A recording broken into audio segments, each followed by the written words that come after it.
به نام خداوند بخشاینده مهربان. سلام همدیاران عزیز و زبان آموزان گرامی.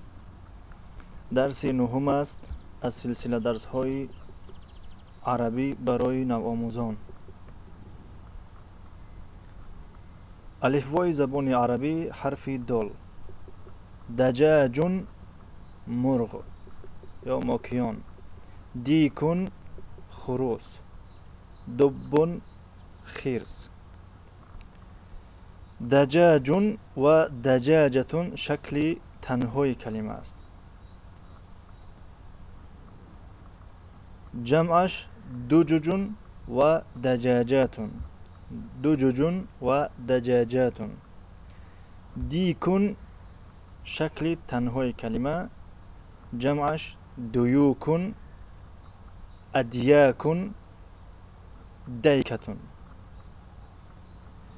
دب شکل تنهای کلمه، شکل جمعش دیبابتون، دیبابتون یا ادبابون، ادبابون و دیبابون، دیبابون.